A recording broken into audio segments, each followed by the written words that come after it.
राम राम आप सबको।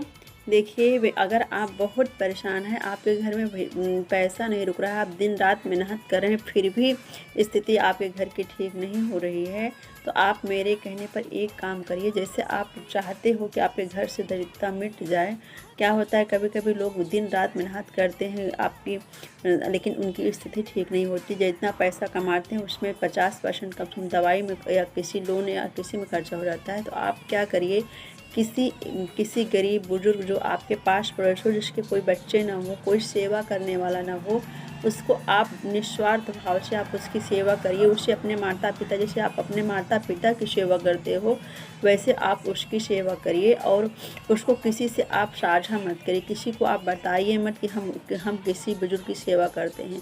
उसको ये बात आप छुपा लीजिए और उसको अपने स्वार्थ से सेवा करते देखिएगा। आप कुछ दिन उस सेवा करते करते आपके घर में रोग भी दूर हो जाएगा और आपके घर में धन का कोई ना कोई कारण से आना शुरू हो जाएगा। इससे आपका सारा सुख भगवान, क्योंकि भगवान का वास कहते हैं सेवा करना, इंसान धन का दान तो कर सकता है, लेकिन किसी के निस्वार्थ भाव से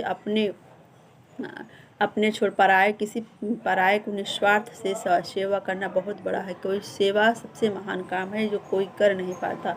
इसमें कोई किसी का नहीं, पैसा भी नहीं खर्चा होता, लेकिन फिर भी निस्वार्थ भाव से अगर आप सेवा करेंगे तो आपके घर में माता माँ लक्ष्मी जगत जननी जगदम्बा की कृपा जरूर पड़ेगी। जय श्री राम। राम राम आप सबको।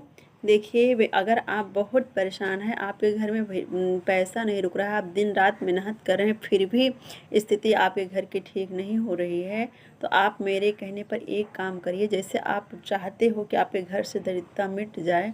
क्या होता है, कभी कभी लोग दिन रात मेहनत करते हैं आपकी, लेकिन उनकी स्थिति ठीक नहीं होती। जितना पैसा कमाते हैं उसमें 50% कम दवाई में या किसी लोन या किसी में खर्चा हो जाता है। तो आप क्या करिए, किसी किसी गरीब बुजुर्ग जो आपके पास पड़ोस हो, जिसके कोई बच्चे ना हो, कोई सेवा करने वाला ना हो, उसको आप निस्वार्थ भाव से आप उसकी सेवा करिए। उसे अपने माता पिता, जैसे आप अपने माता पिता की सेवा करते हो, वैसे आप उसकी सेवा करिए। और उसको किसी से आप साझा मत करिए, किसी को आप बताइए मत कि हम किसी बुजुर्ग की सेवा करते हैं। उसको ये बात आप छुपा लीजिए और उसको अपने स्वार्थ से सेवा करते देखिएगा। आप कुछ दिन उस सेवा करते करते आपके घर में रोग भी दूर हो जाएगा और आपके घर में धन का कोई ना कोई कारण से आना शुरू हो जाएगा। इससे आपका सारा सुख भगवान, क्योंकि भगवान का वास कहते हैं सेवा करना, इंसान धन का दान तो कर सकता है, लेकिन किसी के निस्वार्थ भाव से अपने छोड़ पराये, किसी पराये को निस्वार्थ से सेवा करना बहुत बड़ा है। कोई सेवा